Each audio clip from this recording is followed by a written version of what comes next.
नमस्ते sir. नमस्ते. करू शकतो sir आपण चालू आता.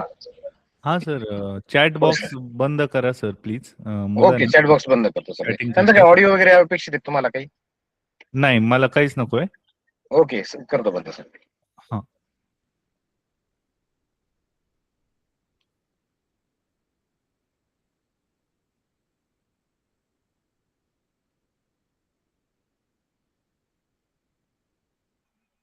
ओके सर, केलंय सर.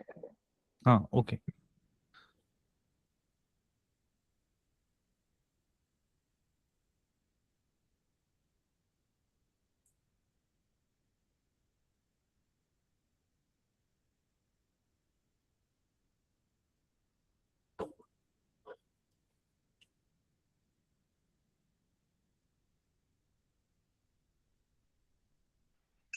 करूया सर चालू आपण.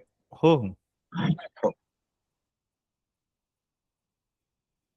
नमस्कार विद्यार्थी मित्रांनो, मी अनमोल होन, शिक्षक, सोमय्या विद्या मंदिर, लक्ष्मीवाडी. आज आपण बुद्धिमत्ता या विषयाअंतर्गत आकृत्या मोजणे हा टॉपिक घेणार आहोत. आकृत्या मोजणेमध्ये आपल्याला आज रेषाखंड आणि त्रिकोण मोजणे हा टॉपिक कव्हर करायचा आहे. अतिशय सोपा टॉपिक असतो, मात्र त्यासाठी काही क्लुप्त्या युक्त्या आपल्याला वापराव्या लागतात. म्हणजे सहजपणे हे उदाहरण आपण सोडून पैकीच्या पैकी मार्क मिळवू शकतो.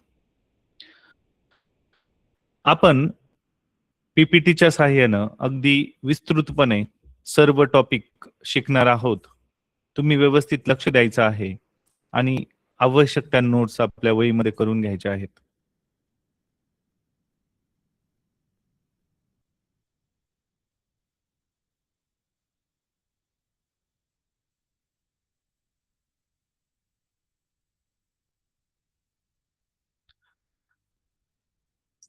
तुम्हाला सर्वांना रेषाखंड, रेषा काय असतं हे माहीत असेल. तुम्ही यापूर्वीच्या इयत्तांमध्ये या सर्व संकल्पना व्यवस्थित शिकलेल्या असालच. तर थोडंसं रिकॅप पण आपण घेणार आहोत आणि मग आपल्या मुख्य टॉपिककडे आपण येणार आहोत. कारण तुम्हाला रेषाखंड म्हणजे नेमकं काय हे जर कळलेलं असेल तरच तुम्हाला रेषाखंड कसे मोजायचे हे कळणार आहेत. सर्वप्रथम रेषाखंड आणि रेषेमध्ये फरक.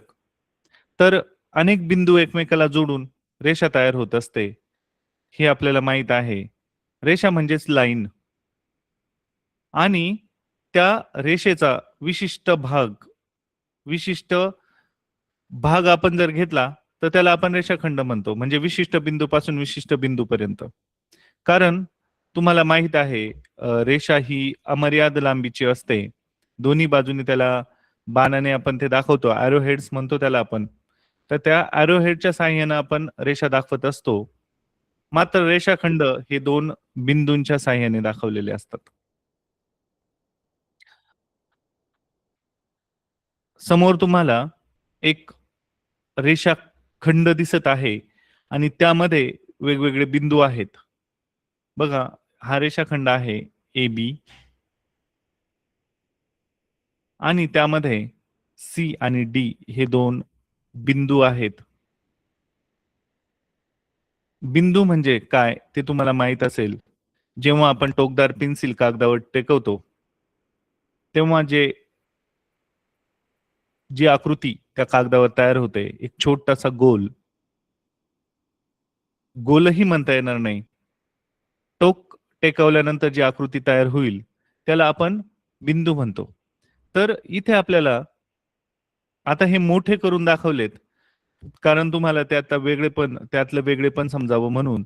मात्र ते रेषेचाच भाग असतात, रेषाखंडाचाच भाग असतात आणि ते त्या रेषाखंडाच्या जाडी एवढेच असतात. परंतु इथे आपल्याला त्याचं वेगळेपण दिसावं म्हणून ते थोडेसे ठळकपणे दिसण्यासाठी आपण ते मोठे केलेले आहेत.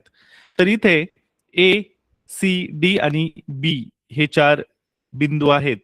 त्याला इंग्रजीमध्ये पॉइंट असं देखील म्हणतात. तर या चार बिंदूंना जोडणारे किती रेषाखंड तयार होतील असा प्रश्न आपल्याला विचारला जातो.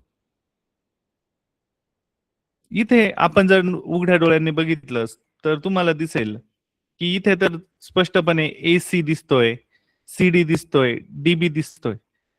परंतु हे झाले 4 बिंदू. इथे कदाचित तुम्ही जर मॅन्युअली मोजलं तरीही उत्तर येईल. परंतु 10-15 असे जर बिंदू दिलेले असतील तुम्हाला आणि त्यांना एकमेकाला जोडल्यानंतर पण हे सर्व रेषाखंड एका सरळ रेषेत आहेत. हे आपल्याला विसरायचं नाहीये. कारण जर रेषाखंड आता मी इकडे काढतोय बघा. इथे मी 4 बिंदू काढलेले आहेत बघा. त्याचं नाव आहे समजा P, Q, R आणि S. तर हे 4 जे बिंदू आहेत ते एका सरळ रेषेत नाहीयेत. एका सरळ रेषेवर नाहीयेत. म्हणून त्यांना नैक रेषीय बिंदू म्हणतात. आणि जेव्हा ते बिंदू एकाच सरळ रेषेवर असतात तेव्हा त्यांना एकरेषीय बिंदू म्हणतात. तर हे 4ही एका रेषाखंडावर दाखवलेले बिंदू आहेत. मग ते एकरेषीय आहेत. आणि ते एकमेकाला जोडल्यानंतर किती रेषाखंड तयार होतील असं विचारलं. तर यासाठी तुम्हाला गॅप मोजून घ्यायचेत. बघा A आणि C मध्ये एक गॅप आहे. C आणि D मध्ये दुसरा गॅप आहे आणि D आणि B मध्ये तिसरा गॅप आहे. तर या रेषाखंडावर 4 बिंदूंनी 3 गॅप तयार केलेले आहेत. तर यामध्ये किती रेषाखंड तयार होईल यासाठी एक सोपा फॉर्म्युला आहे की हे जे गॅप आहेत गॅप त्याला आपण n म्हणू. तर n गुणिले n अधिक 1 भागिले 2 बरोबर सॉरी n ची किंमत आपण या सूत्रामध्ये टाकली तर 3 गुणिले 3 अधिक 1 भागिले 2 म्हणजेच 3 गुणिले 4 भागिले 2 बरोबर 2 ने जर 4 ला भाग दिला तर 2 चा भाग जातो तर इथे 6 उत्तर येतं. तर या 3 गॅपमुळे इथे 6 रेषाखंड तयार होतात.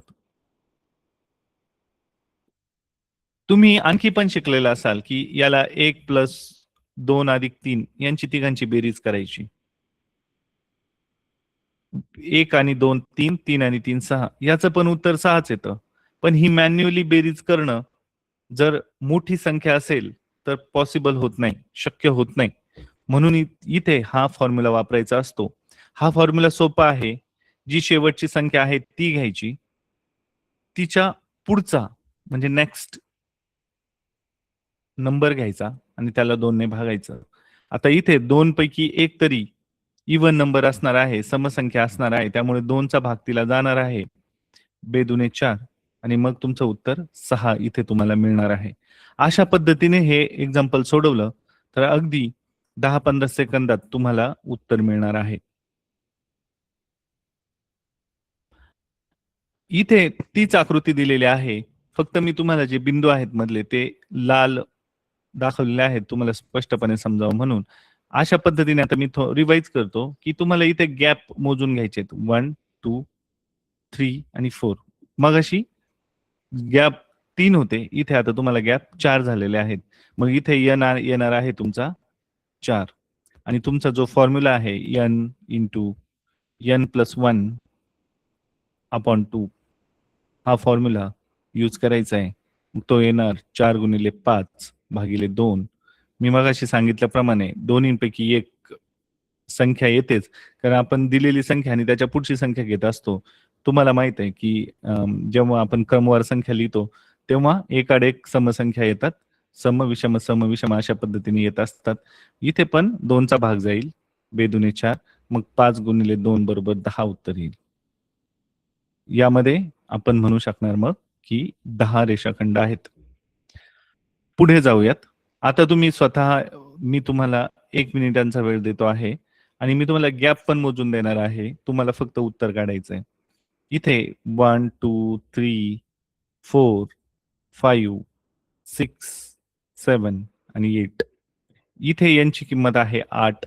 आता तुम्हाला उत्तर काढायचंय. तुमच्यासाठी 1 मिनिटांचा वेळ असणार आहे.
हॅलो सर, आवाज येत नाही सर. हा, येतोय सर आता आवाज? हो, येतोय सर. Okay okay. तांत्रिक अडचणीमुळे आवाज येत नव्हता. आता आपण परत बघूयात. इथे बघा विद्यार्थी मित्रांनो, मगाशी जी रचना होती ती सर्व बिंदू एका रेषेमध्ये होते. आता इथे उदाहरण आपण सोडवलं होतं, परंतु परत सोडवतो की इथे बघा 8 गॅप असल्यामुळे आपण n बरोबर 8 घेतला होता आणि आपण 8 गुणिले 9 भागिले 2 बरोबर 36 उत्तर काढलं. कारण 8 ला बघा इथे 8 गुणिले 9 भागिले 2 असा भागाकार आपण केला होता. 2 ने आपण 8 ला भाग दिल्यानंतर 4 उत्तर येतं आणि 9 4 जा 36 आन्सर येताना आपल्याला दिसतं. अगदी सोपं आहे. अशा प्रकारची उदाहरणं आल्यावर तुम्हाला झटपट सोडवता येणार आहेत. फक्त इथे ध्यानात ठेवायचंय की जेवढे बिंदू असतात ना त्यापेक्षा गॅप 1 ने कमी होतो. कारण पहिला आणि शेवटचा जो बिंदू असतो ते एकमेकाला जोडलेले नसल्यामुळे, जवळ नसल्यामुळे तो गॅप आपल्याला मोजता येत नाही. म्हणून जसं दोरीचं उदाहरण, समजा ही दोरी आहे आणि तिला जर 2 ठिकाणी कट केलं तर त्याचे 3 तुकडे होतात. त्या पद्धतीनेच हे आहे. म्हणजे जेवढे बिंदू असतात त्यापेक्षा हे बघा इथे दोरीच्या मध्ये शेवटच्या 2 टोकांना बिंदू दिसत नाहीत. पण ते आहेत असं आपण जर समजलं तर इथे तुम्हाला 1 2 3 4 4 बिंदू दिसतील आणि गॅप 3च दिसतील. आणि आता पुढची जी आकृती आहे त्यामध्ये बघा काय फरक आहे. इथे 9 बिंदू आहेत आणि गॅप हे पण 9च आहेत. कारण पहिला आणि शेवटचा बिंदू यांच्यामध्ये पण एक गॅप तयार होतो, जो एक रेषीय बिंदूंमध्ये आपल्याला दिसून येत नाही. इथे बघा मी गॅप मोजलेले आहेत. परत मोजूयात आपण. 1 2 3 4 5 6 7 8 आणि 9 9 गॅप आहेत बघा. इथे आपल्याला जरी तुम्हाला बिंदू 9 दिसत असले तर गॅप पण 9च होतात जेव्हा एखादी रचना वर्तुळाकार असते. मग आपल्याला यामध्ये काय प्रश्न विचारलेला असतो की सेम मगाच्या सारखंच की हे सर्व बिंदू एकमेकांना जोडले तर किती रेषाखंड तयार होतील. इथे पण तुम्हाला फॉर्म्युला कोणता वापरायचा आहे? इथे तुम्हाला फॉर्म्युला वापरायचा आहे मुलांनो, एक थोडासा चेंज करून फॉर्म्युला वापरावा लागतो. परंतु कन्फ्युजन करायचं नाहीये.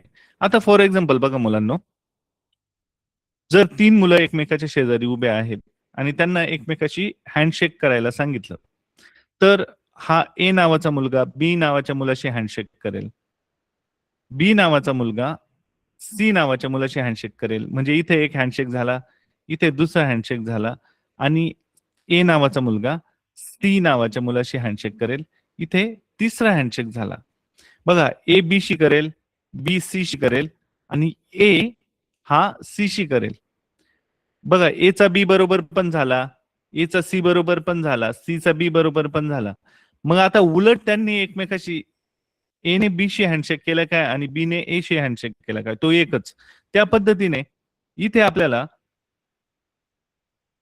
1 आणि 9 ला जो जोडलेला रेषाखंड आहे तो आणि 9 ने 1 ला जोडलेला रेषाखंड आहे तो एकच असतो. म्हणून इथे तुम्हाला n गुणिले n वजा 1 छेद 2 हा फॉर्म्युला वापरावा लागतो. कारण इथे आपल्याला एक एक्स्ट्रा गॅप तयार होताना दिसतो. मात्र पहिला आणि शेवटचा बिंदू जो आहे तो आणि शेवटचा आणि पहिला बिंदू आहे तो यांनी जोडणारा रेषाखंड दोनदा मोजला जातो, मात्र तो एकच असतो. म्हणून आपल्याला इथे थोडा वेगळ्या प्रकारचा फॉर्म्युला वापरावा लागतो. मग इथे 9 गॅप जरी असले तर 9 into 8/2 येतं. म्हणजे 72/2 म्हणजे 36 आन्सर येताना आपल्याला दिसतं. आता आपल्याला इथे काय करायला पाहिजे ते ध्यानात घ्या. इथे काय संकल्पना नीट समजून घ्या की इथे 9 बिंदू आहेत आणि त्यांनी एकमेकाला असं जोडलेलं आहे. मग त्याचे किती रेषाखंड एकमेकाला जोडून तयार होतात असा प्रश्न आहे. नीट तो समजून घ्यायचा आहे. इथे बघा, खालील आकृतीत वर्तुळावरील बिंदूंना जोडणारे किती रेषाखंड काढता येतील असं विचारलंय.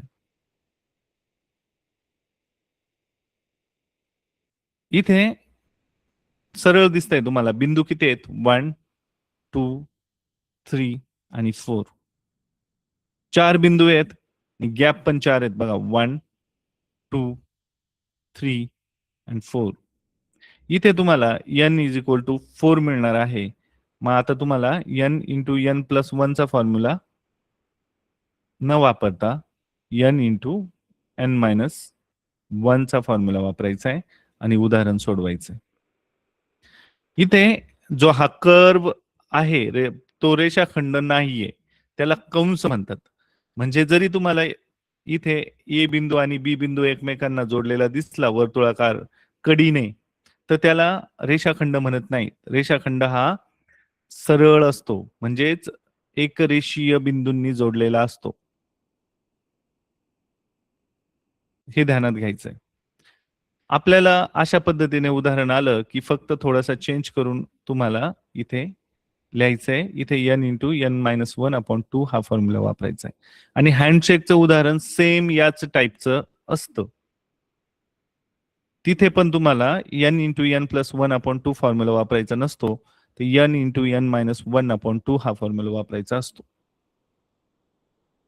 आता इथे काय प्रश्न मॉडिफाय केलेला असेल, तर इथे तुम्हाला असं सांगितलेलं असेल की समोरील आकृतीमध्ये, शेजारील आकृतीमध्ये ए बी सी आणि डी, ई आणि एफ असे बिंदू आहेत.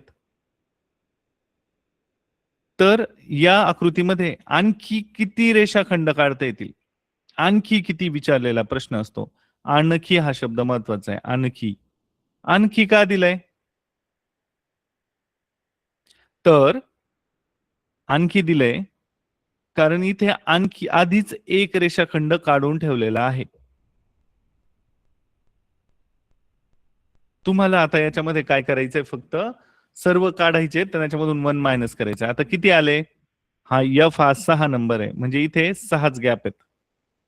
म्हणजे इथे यांची व्हॅल्यू 6 आहे. मग आपल्याला इथे 6 इंटू 5 अपॉन 2 करावं लागेल.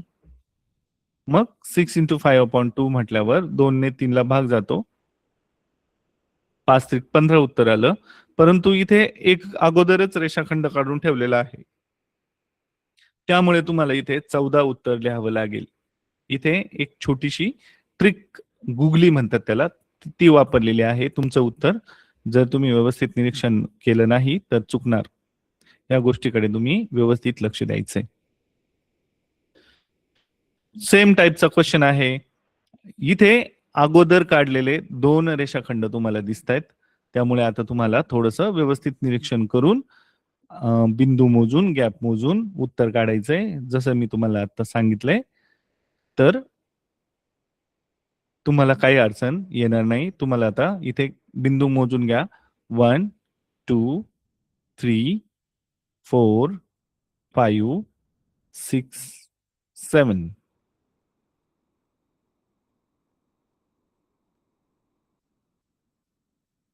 7 बिंदू, 7 gap, n into n minus 1 upon 2 formula सोडवायचं, उत्तर काढायचं आणि तुम्हाला इथे 2 वजा करावे लागतील, कारण इथे तुम्हाला अगोदरच 2 रेषाखंड काढलेले दिसून येत आहेत. तर तुम्ही सर्वांनी आता उत्तर काढा याचं. बरेच विद्यार्थी कंपॅनियन मोड ने जॉईन होताना दिसत आहेत. तो कंपॅनियन मोड हा तुमच्यासाठी नसतो, तुम्हाला त्यामध्ये आवाज ऐकायला येणार नाही. याचं उत्तर काढा.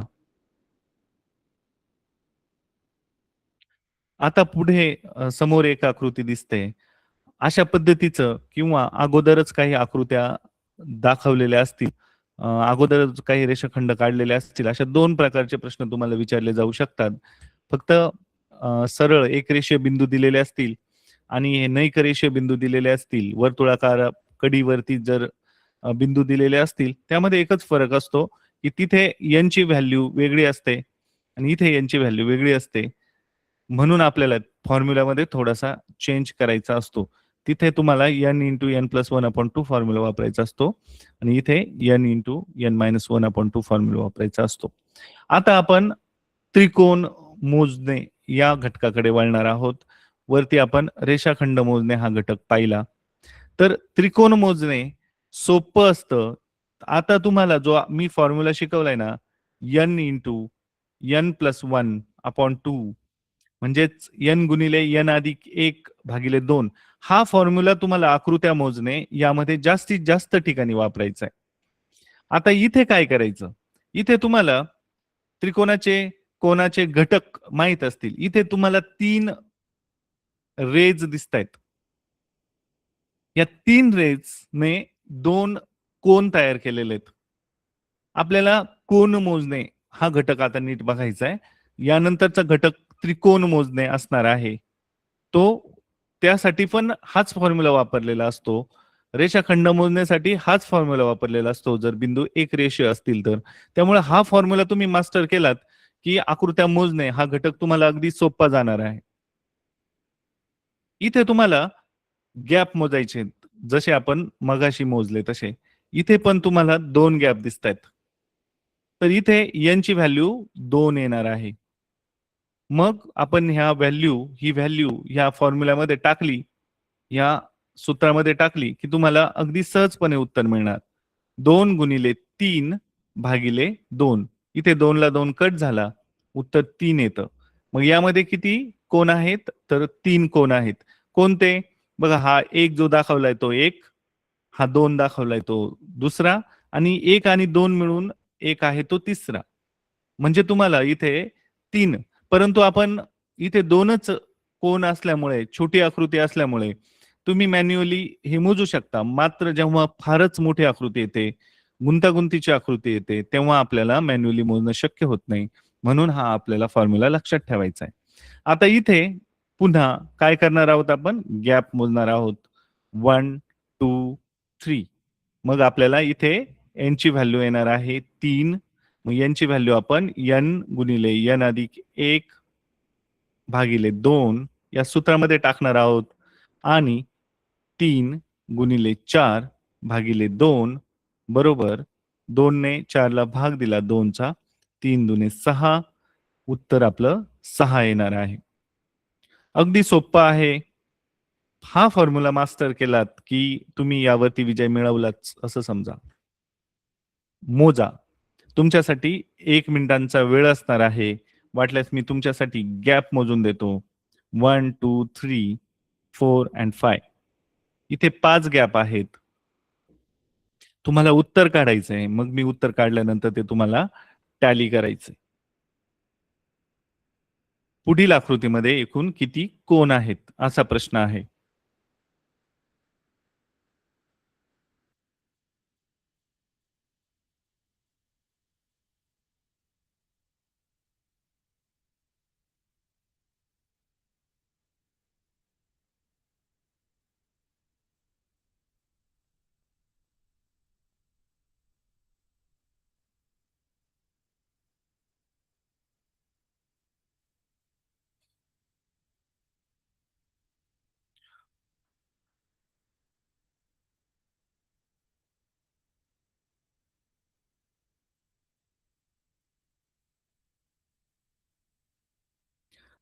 ठीक आहे. वेळ संपलेला आहे. इथे n ची व्हॅल्यू 5 घेणार आहोत. आपला नेहमीचा फॉर्म्युला यासाठी वापरणारा मी तर याला मॅजिक फॉर्म्युला म्हणतो. अपॉन 2 म्हणजेच 5 गुणिले 6 भागिले 2. 2 ने 6 ला भाग जातो 3 चा. मग 5 गुणिले 3 बरोबर 15 उत्तर येतं. तर अगदी सोपं आहे. छोट्या व्हॅल्यूज असल्या की अगदी सोपं. तुम्ही फार एक्झाम्पल सोडवली की तुम्हाला ते पाठ होऊन जाणार की 5 असल्यावर किती येते व्हॅल्यू. आणि तुम्ही हळूहळू हा फॉर्म्युला न यूज करताच 5च्या पुढचा नंबर घेणार, त्याला हाफ करणार आणि गुणाकार करणार. मी 5 गुणिले 6 घेणार, 6च्या निम्मा 3 घेणार आणि 5 त्रिक 15 करणार. अगदी सोपं असतं. आता बघा कोण मोजणे झालं. आता आपण त्रिकोण मोजणे. आता इथे तुम्हाला त्रिकोण दिसत आहेत. आता जर तुम्ही इथे मॅन्युअली मोजायला गेलं तरी मोजू शकणार, कारण फक्त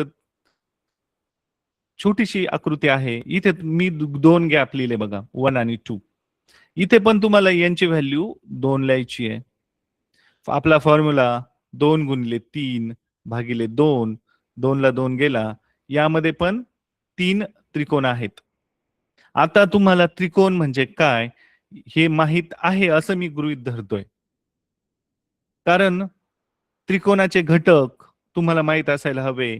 शिरोबिंदू म्हणजे काय, भुजा म्हणजे काय, कोण म्हणजे काय. आता इथे तुम्हाला सरळ सरळ 3 त्रिकोण कोणते हे दिसू शकतं बघा. हा पहिला एक, दुसरा एक, आणि ह्या दोघांनी मिळून जो कंबाईन तयार झालाय तो एक 3.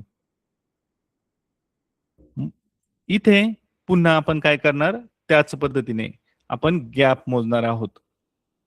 1, 2 आणि 3, 3 गॅप दिसत आहेत.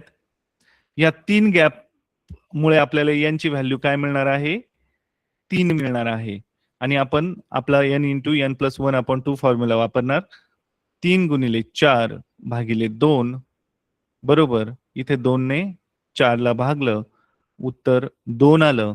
मग 3 गुणिले 6, इथे आपल्याला 6 त्रिकोण आहेत असं म्हणावं लागेल. आणि यामध्ये 6च त्रिकोण आहेत. मॅन्युअली मोजणं पण पॉसिबल आहे. 1 हा 1, हा 2 आणि हा 3 तिसरा. ही 1 आणि 2 मिळून चौथा, 2 आणि 3 मिळून पाचवा, आणि हा मोठा 6वा. म्हणजे मोठा कोणता, 1, 2, 3 मिळून हा मोठा, मी त्याला नाव देतो वाटल्यास A, B, C, हा 6वा. आणि जर आपण याला D आणि E नाव दिलं तर ABD 1, ADE दुसरा, AEC तिसरा, ABE चौथा, ADC पाचवा आणि ABC 6वा. अशा पद्धतीने आपण आरामशीर हे मोजू शकतो. मात्र कमी त्रिकोण असतील तर, जास्त त्रिकोण असतील, बघा इकडे तुम्हाला जास्त वेळ जाणार. आपल्याला स्कॉलरशिप मध्ये फक्त एक उदाहरण सोडवायला 72 सेकंद आपल्याकडे असतात. म्हणून आपल्याला इकडे फॉर्म्युला ट्रिक्सचा वापर करायचा असतो. आणि सराव ही महत्वाची की असते. इथे मी गॅप मोजतोय 1, 2, 3, 4, 5 and 6. तुम्ही आता लवकरात लवकर सुरू करा, मोजा आणि उत्तर तयार करा. 1 मिनिटांचा वेळ तुमच्यासाठी असणार आहे, 72 सेकंदांचा.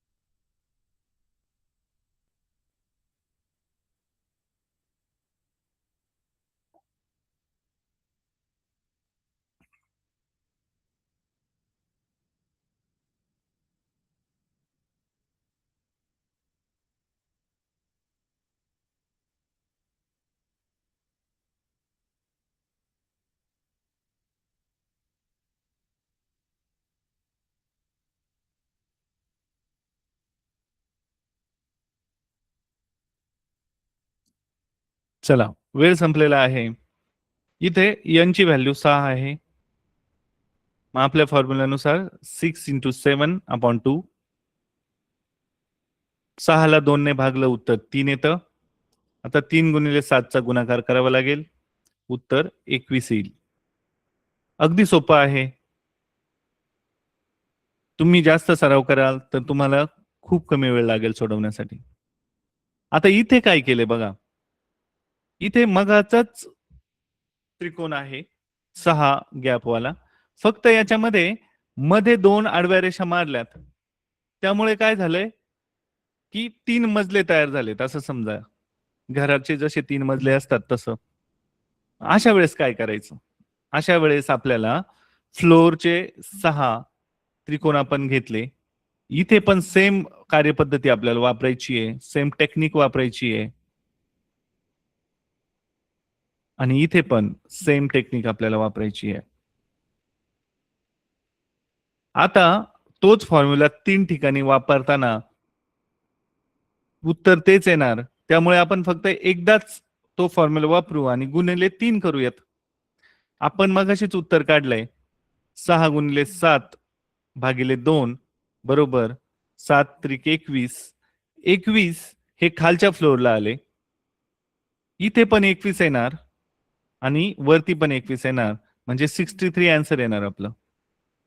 मग असं जर आकृती आली तर बघून घ्यायचं की बरोबर सर्व रेषा शेवटपर्यंत जोडलेल्या आहेत का, ते बघून घ्यायचं आणि सरळ खालच्या फ्लोअरला गॅप मोजून उत्तर काढायचं आणि गुणिले 3 करायचं.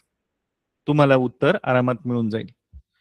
परंतु मी त्यासाठी मगाशी म्हणालो की पूर्ण शेवटपर्यंत रेषा जोडलेली आहे की नाही ते बघून घ्यायचं. इथे बघा, ही रेषा इथे डिस्कंटिन्यू झालीये. मग इथे गुणिले 3 करता येणार का आपल्याला? तर नाही. मग आपल्याला इथे गॅप मोजून घ्यावे लागतील. 1 2 3 4 5 अँड 6. इथे पण आपल्याला गॅप मोजून घ्यावे लागतील. 4 आणि इथे तर 6च आहे, कारण शेवटपर्यंत ते ते ती रेषाखंड आहे तो कंटिन्यू आहे. म्हणून आपण इथे 6 × 7/2 इज इक्वल टू 2 ने भाग दिला की 21 उत्तर येतं. मग इथले 21 आणि इथले 21 हे क्लिअर झालं. आणि इथे परत फॉर्म्युला वापरावा लागेल. 4 × 5/2.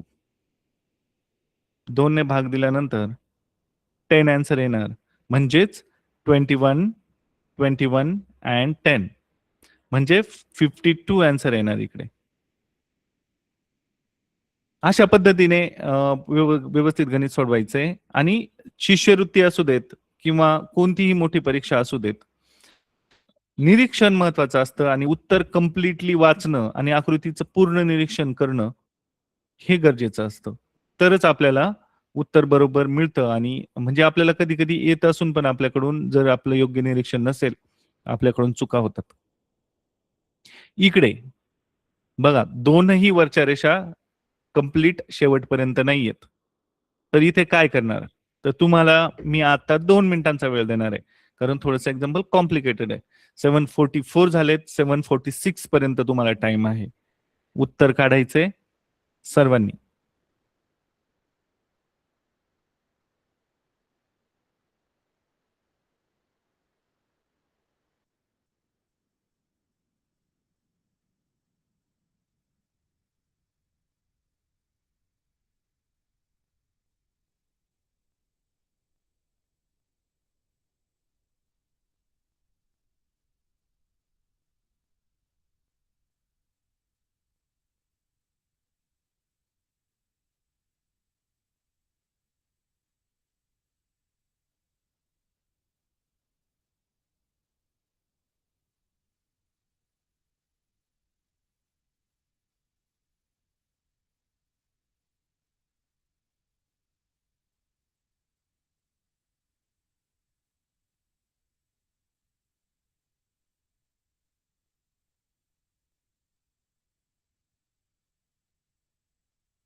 बऱ्याच विद्यार्थ्यांचं उत्तर आलेलं आहे.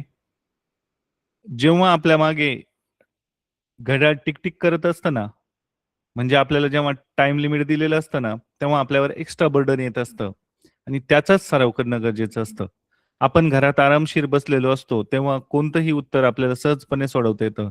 मात्र परीक्षेमध्ये जो वेळेचा आपल्याला लिमिट असतं, त्यामुळे जो आपल्यावर एक्स्ट्रा बर्डन आलेलं असतं, त्यामुळे आपल्याला येणारं गणित सुद्धा आपण कधी-कधी चुकवून ठेवत असतो. म्हणून आपल्याला त्याचीही सराव करणं गरजेचं असतं. इथे बघा फ्लोअरला गॅप लिहून घ्यायचे 3, 4, 5 अँड 6. आपल्याला माहित आहे याचं उत्तर 21 येतं. यापूर्वीच्या उदाहरणांमध्ये आपण शिकलेलो आहोत. इथे 1, 2, 3. आता 3 इंटू 4/2 म्हणजेच किती येतं? 6 उत्तर येतं. हे पण आपल्याला माहित आहे. तर इथे 1, 2, 3 अँड 4. इथे पण 4 आहेत बघा. इथे तुम्हाला माहित आहे 4 गुणिले 5 भागिले 2 बरोबर 10 उत्तर येतं. मग इथे किती त्रिकोण असं जर विचारलं तर हे 10, हे 6 आणि हे 21 म्हणजेच 7 आणि 3 37. 37 आन्सर येणार आहे तुमचं. अगदी सोपं आहे. फक्त माहित असायला हवं. इथे पण सेम फॉर्म्युला वापरायचा आहे. आता मी हे उदाहरण सोडून दाखवत नाही तुम्हाला, कारण भरपूर उदाहरणं झालीत आपली. 1, 2, 3 अँड 4. बघा इथे पण 37च आन्सर येणार आहे. म्हणजे इथे ओव्हरलॅप झालेलं दिसतंय. ही जी हा जो रेषाखंड आहे तो इथपर्यंत आलाय आणि हा रेषाखंड इथपर्यंत आलाय.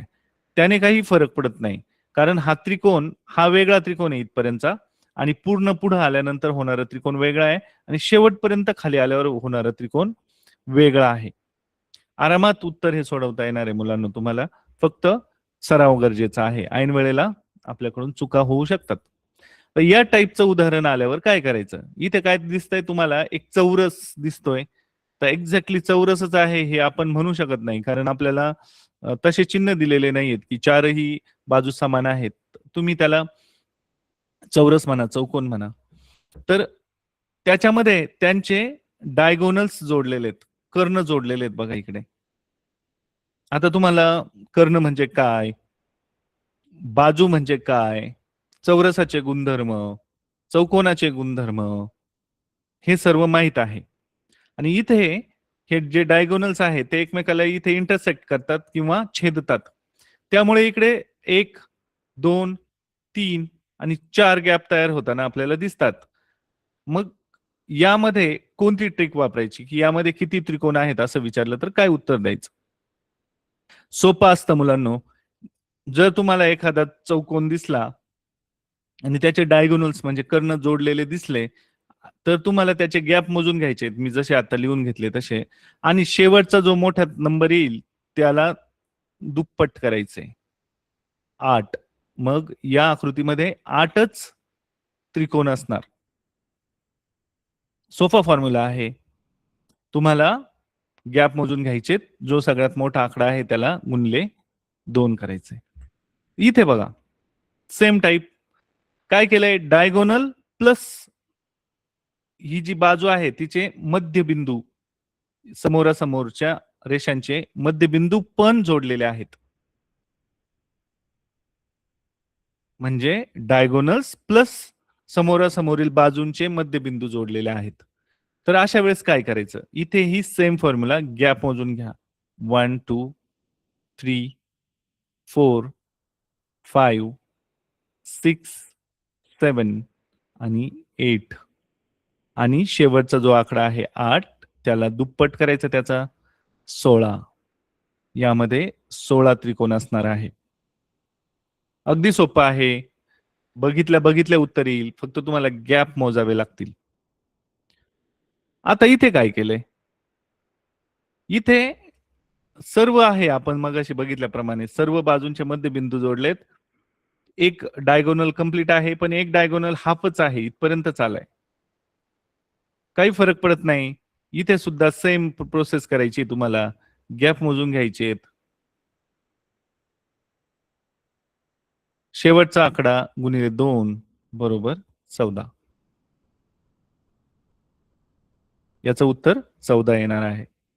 फक्त आकृतीचं नीट निरीक्षण करायचंय. तुम्हाला बघायचंय की डायगोनल्स आणि मध्यबिंदूच आहेत का की आणखी वेगळं काहीतरी आहे. कारण ट्रिक्स दिल्या जाऊ शकतात. फक्त निरीक्षण करणं गरजेचं आहे. इथे बघा एक ही जी रेषा आहे दोन मध्यबिंदू जोडणारी ती पण नाहीये, कम्प्लीट झालेली नाहीये. बाकी डायगोनल्स कम्प्लीट आहेत, बाकी सगळं ओके. फक्त एक रेषा फक्त इथं मध्यबिंदू म्हणजे सेंटरचे जे इंटरसेक्टिंग पॉइंट आहे किंवा छेदनबिंदू आहे सर्व रेषांचा तिथपर्यंत आलेली आहे, पुढे कंटिन्यू नाहीये. इथे सुद्धा तुम्हाला गॅप मोजायचे 1 2 3 4 5 6 अँड 7 आणि 7 इंटू 2 करायचंय, 7 गुणिले 2 करायचंय आणि उत्तर तुमचं 14च येणार आहे. पुढे इथे काय करायचं? आता तुम्हाला जर सेपरेट फक्त एकच चौकोन दिला असता आणि त्याचे डायगोनल जोडलेले असले तर तुम्ही काय केलं असतं? 1 2 3 आणि 4 केलं असतं आणि हा जो शेवटचा बिंदू आहे, सॉरी शेवटचा जो अंक आहे त्याचं दुप्पट केलं असतं, उत्तर तुमचं 8 आलं असतं. मात्र आता तुम्हाला कळलंय की इथे 8 त्रिकोण तयार होत आहेत, इथे 8 त्रिकोण तयार होत आहेत. मात्र मी आता शिरोबिंदूंना नावं दिलीत बघा. ABC हा एक त्रिकोण एक्स्ट्रा तयार होतो. दोन चौकोन एकमेकाला जॉईन झाल्यामुळे ABC जॉईन होतो आणि इथे DE आणि F हा एक एक्स्ट्रा जॉईन होतो. म्हणजे एक्स्ट्रा त्रिकोण तयार होतोय बघा. कोणता कळलंय ना तुम्हाला? हा मोठा त्रिकोण. म्हणून अशी जर आकृती आली, कशी आकृती आहे बघा ही? एक चौकोन, त्याचे डायगोनल जॉईन केलेले आहेत, त्याच्या शेजारी आणखी एक चौकोन आहे, त्याचेही डायगोनल्स जॉईन केलेत. तर इथे आपल्याला माहित आहे इथे 8 आहेत, इथे 8 आहे आणि दोघांच्या जॉईनवर अधिक 2 एक्स्ट्रा तयार होतात. हे आपल्याला ध्यानातच ठेवायचंय. 8 + 8 आणि एक्स्ट्रा जॉईंट वरचे 2 म्हणजे याच्यामध्ये शेजारच्या आकृतीमध्ये 10 त्रिकोण आहेत.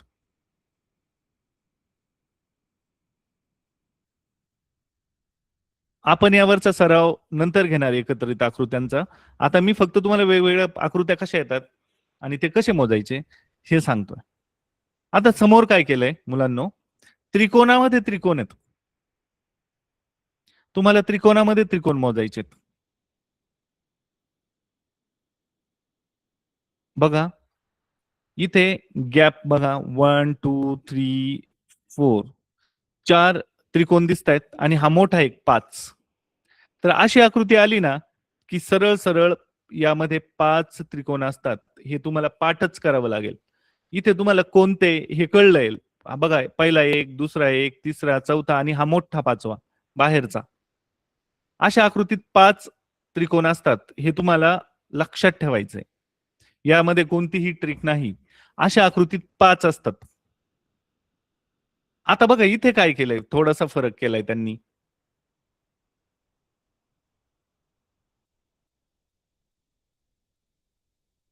मगाचीच आकृती आहे, फक्त इथे एक सरळ रेषा मारली आहे.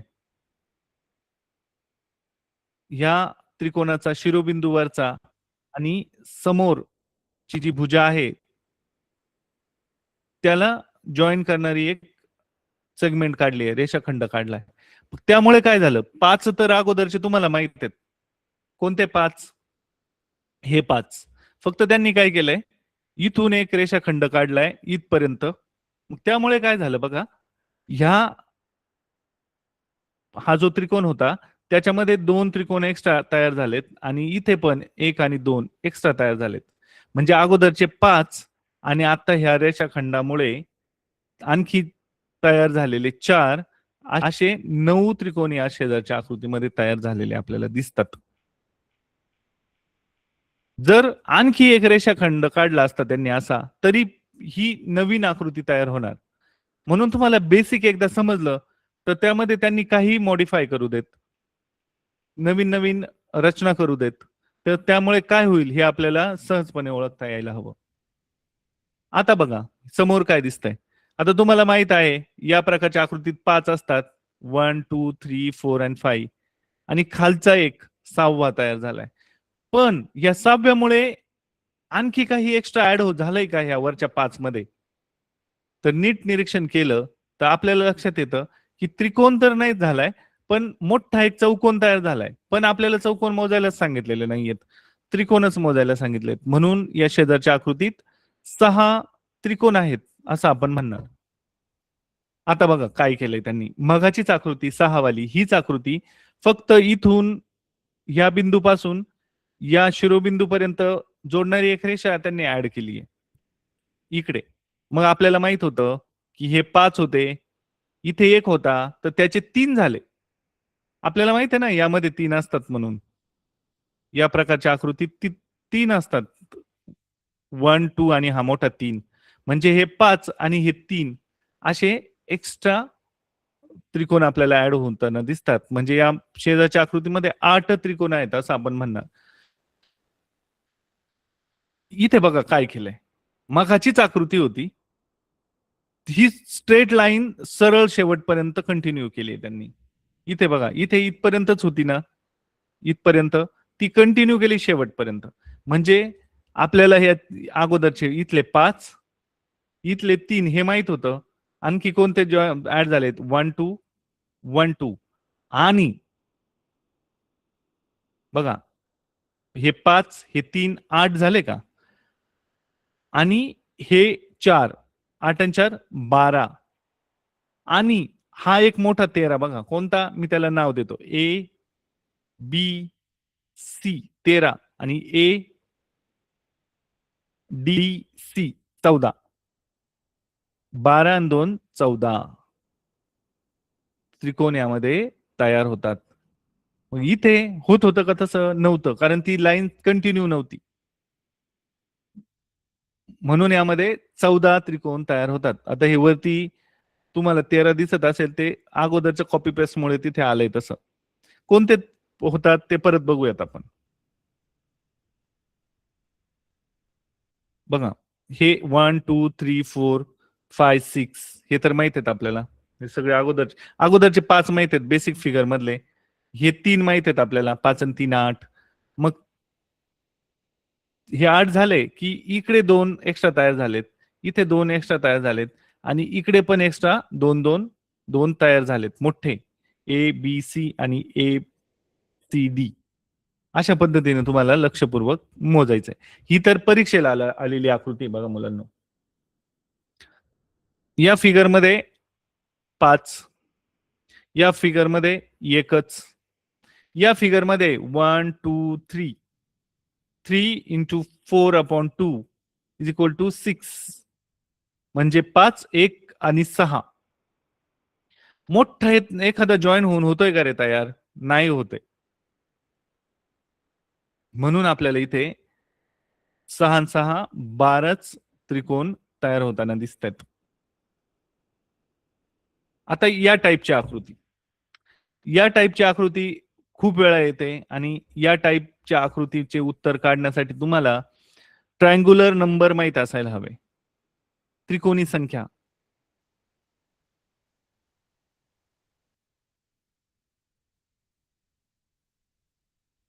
कोणत्या त्रिकोणी संख्या? 1 3 6 10 15 21 28 ह्या सर्व त्रिकोणी संख्या आहेत. कशा बनतात त्या? 1 मध्ये 2 मिळवलं 3, 1 मध्ये 2 प्लस 3 6 ह्या अशा असतात. आता हे शिकवण्यासाठी आपल्याला वेगळी सेपरेट तासिका घ्यावी लागेल. फक्त आता मी सुरुवातीला काही देतो तेवढं ध्यानात ठेवा. 1 3 6 10 15 21 28. आता इथे काय करायचं? इथे गॅप मोजायचे 1 2 आणि 3. 1 2 आणि 3. इथे 3 गॅप मिळाले की 3 त्रिकोणी संख्या एका खाली एक लिहायच्या. 1 3 6. परत त्याच त्रिकोणी संख्या लिहायच्या. 1 3 6. खाली रेष मारायची. इथे बेरजेचं चिन्ह द्यायचं. फक्त इथे एकाड एक संख्या दुसरी जी आपण रो लिहिली आहे ना, कॉलम लिहिलाय ना दुसरा, बघा आपण काय केलं होतं, 3 त्रिकोणी संख्या रांगेत लिहिल्या होत्या, पुन्हा 3 त्रिकोणी संख्या रांगेत लिहिल्या होत्या. जे दुसऱ्यांदा लिहिले ना त्या एकाड एक खोडायला सुरुवात करायची खालून. 6 खोडला, 1 खोडला, इथे फक्त 3 शिल्लक राहिला. मग आता इथे 1 3 आणि 6 ची बेरीज करू. इथे येते 10 आणि हा 3, या दोघांची बेरीज केल्यावर उत्तर येतं 13. तर या आकृतीमध्ये 13 त्रिकोण आहेत.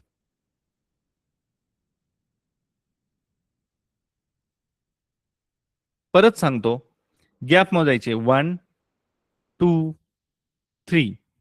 3 त्रिकोणी संख्या लिहायच्या 1 3 6. परत लिहायच्या 1 3 6. फक्त जो दुसरा स्तंभ आहे किंवा कॉलम आहे त्यामध्ये खालून एकाड एक संख्या खोडायला सुरुवात करायची. 6 खोडला, 1 खोडला, इथे 3च शिल्लक राहिला. या तिघांची बेरीज केली, 6 आणि 4 10 येते. ह्या 3 13 उत्तर आलं. आता बघा, यामध्ये आपल्याला माहित होतं 1 2 3. 3 गॅप आहेत, मगाची आकृती आहे. आणि याचं उत्तर आहे 1 3 6 1 3 6. इथे 10 प्लस इथे 3 6 आणि 1 खोडला जातो 13. आणि हे किती? मगाचा आपण शिकल्याप्रमाणे 1 2 3. 3 into 4 upon 2 is equal to 6. 13 plus 6 19. शेजारच्या आकृतीमध्ये 19 त्रिकोण आहेत. इथे 2 आकृत्यांचं कॉम्बिनेशन झालेलं तुम्हाला दिसतंय. बघा, मगाचीच आहे. आता तुम्हाला काय करायचंय? प्रोसेस. गॅप मोजायचे 1 2 3 4 5. किती त्रिकोणी संख्या लिहायच्या आहेत आता? मनात उत्तर द्या. 5 त्रिकोणी संख्या रांगेत लिहायच्या आहेत. मग पहिली त्रिकोणी संख्या कोणती आहे? 1. दुसरी त्रिकोणी संख्या कोणती आहे? 3. या कशा मिळतात? 1 1 अधिक 2 1 अधिक 2 अधिक 3 1 अधिक 2 अधिक 3 अधिक 4 1 अधिक 2 अधिक 3 अधिक 4 अधिक 5. 1 2 3 4 5. 1 2 3 4 5. 5 लिहायचे आहेत. पहिली आली 1, दुसरी आली 3, तिसरी आली 6, चौथी आली 10, पुढची आली 15. एवढ्या सगळ्या लिहायच्या आहेत आपल्याला. 1 3 6 10 and 15. एकदा लिहिल्या डबल लिहायच्या. 1 3 6 10 15. दुसऱ्या स्तंभातले एकाड एक खोडायला सुरुवात करायची. 15 खोडला, 6 खोडला, 1 खोडला. आता यांची बेरीज करूया. यांची बेरीज करण्यासाठी सोपं आहे बघा. हा 3 आणि 1 4 होतं, 6 आणि 4 10 होतं, 10 आणि 10 20 होतं, 20 आणि 15 35. 3 आणि 1 4, 6 आणि 4 10, 10 आणि 10 20, 20 आणि 15 35. इथे 10 आणि 3 13. बरोबर किती होतात मग? 5 आणि 3 8, 3 आणि 1 4 48. या शेजारच्या आकृतीमध्ये 48 त्रिकोण आहे. ही ट्रिक तुम्हाला लवकर कुठेही सापडणार नाही. मला खूप शोधून शोधून सापडली. बाकी ठिकाणी खूप क्लिष्ट अशा ट्रिक्स आहेत या प्रकारच्या आकृतीतले त्रिकोण मोजायच्या. तर तुम्हाला इथे अगदी सोपी ट्रिक सांगितली आहे. तुम्ही व्यवस्थित ही लक्षात ठेवा, स्क्रीनशॉट काढून घ्या, कुठेतरी लिहून घ्या प्रोसेस कशी आहे. आणि हा व्हिडिओ तसा युट्यूबवर येणारच आहे, तेव्हा तुम्ही तो पुन्हा पाहू शकता. मात्र तुम्हाला आता सहजपणे आता सर्वात आधी हे कुठेतरी लिहून ठेवायचं आहे आणि त्याची प्रॅक्टिस करायची आहे. कारण ट्रिक्स ने उदाहरणं सोडवता येतात, पण त्या ट्रिक्स ध्यानात पण ठेवाव्या लागतात. बघा, इथे अगोदरच्या आकृत्यांचा सराव आहे. आणखी फक्त 5 मिनिट बाकी आहेत. तर या प्रकारचं उदाहरण तुम्हाला सोडवता आलं पाहिजे. आता आणखी एक वेगळ्या प्रकारचं उदाहरण आपण घेणार आहोत, कारण शेवटचे 5 मिनिट बाकी आहेत. इथे बघा, इथे पण त्रिकोण मोजायला दिलेले असतात आणि हे उदाहरण परीक्षेमध्ये पण आलेलं आहे. इथे तुम्हाला कोणताच फॉर्म्युला वापरायचा नाहीये, कारण इथे 1 2 3 4 5 6 7 8 आणि 9 हे 9 त्रिकोण आहेत ना. हे 9 त्रिकोण मिळून दोघांचा मिळून एक तिसरा त्रिकोणच तयार होत नाहीये. बघा, इथे 1 हा वेगळा त्रिकोण आहे, 2 हा वेगळा त्रिकोण आहे, पण 1 आणि 2 पासून एक नवीन त्रिकोण नाही तयार होते दोघांच्या कॉम्बिनेशन मध्ये. म्हणून या वरच्या आकृतीमध्ये फक्त 9 त्रिकोण आहेत. इथे तुमची फसगत होऊ शकते. तुम्ही इथे n × n+1 वगैरे वगैरे फॉर्म्युले यूज करू शकतात किंवा जास्त वेळ वाया घालू शकतात. तर या प्रकारची आकृती आली तर सरळ जेवढे त्रिकोण दिसतात, गॅप दिसतात, तेवढेच त्रिकोण त्यामध्ये आहेत हे गृहीत धरायचं आहे आपल्याला. नवीन प्रकारचं बघा हे एक आहे, हे तुम्हाला पाठ करावं लागतं. हे मीडियन आहे. मीडियन म्हणजे काय? मध्यगा. मध्यगा म्हणजे काय हे थोडक्यात सांगतो. मध्यगा असते त्रिकोणाचा शिरोबिंदू आणि समोरच्या बाजू जी आहे, समोरची त्रिकोणाची बाजू ही त्याचा मध्यबिंदू यांना जोडणारी रेषाखंड असतो. यापासून जे त्रिकोण तयार होतात त्याचा एक फॉर्म्युला आहे बघा. एकच मध्यगा असेल तर 3 त्रिकोण, 2 मध्यगा असतील तर 8 त्रिकोण. इथे मोजून सुद्धा दाखवण्यासाठी खूप वेळ वाया जाणार आहे तुमचा. तुम्हाला हे पाठांतर करायचंय. 1 च 3, 2 चा 8, 3 चे 16 आणि 1 अर्धीचे 12. ही बघा, ही मीडियन मी डॉट डॉट ने दाखवली ती इनकम्प्लीट आहे. 2 कंप्लीट आहेत, एक इनकम्प्लीट आहे, म्हणजे 2.5च मीडियन्स आहेत. तर 12. मग इथे तुम्हाला 1 3, 2 8, 3 16 आणि 2.5 12 हे ध्यानात ठेवावं लागतं. इथे तुम्हाला तुमचा वेळ वाया जाणार नाही. अशा पद्धतीने कुठेतरी तुम्हाला प्रश्न विचारलाच जाऊ शकतो. 1 3, 2 8, 3 16 बघा, 8 16 12 हे ध्यानात ठेवायचंय. आणि पहिल्याचं 3 तर तुम्ही मॅन्युअली मोजू शकता. 8 16 12 ध्यानात ठेवा.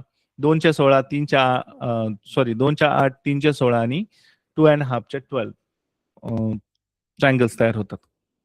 हे तुम्हाला परफेक्टली ध्यानात राहिलं की तुमचा झालं. तर आपण आज बऱ्याच आकृत्या घेतल्या. तुम्हाला उद्या चौकोन आणि मधील चौकोन मोजायला शिकायचे. चौकोनामध्ये चौकोन किंवा त्रिकोणातील चौकोन बरंच काही असतं. त्रिकोणात पण चौकोन असतात, तर ते मोजायला शिकायचं. ह्या सर्व आकृत्यांचा उद्या अभ्यास करायचा आहे. तर उद्या तुम्ही वेळेवर सगळे जॉईन व्हा, कुणी अब्सेंट राहू नका. ज्याप्रमाणे आज तुम्ही व्यवस्थित स्टडी केलाय त्या पद्धतीने तुम्हाला उद्या देखील हजर राहायचं आहे. म्हणजे तुम्हाला अगदी सोप्या पद्धतीने ह्या सर्व गोष्टी शिकता येतील. तर सर्व विद्यार्थ्यांनी आज जसं छानपैकी समजून घेतलंय, नोट्स काढल्या असतील, त्याचप्रमाणे तुम्ही उद्या पण जॉईन व्हा. आजचा तास इथेच आपण समाप्त करत आहोत. धन्यवाद. शुभरात्री.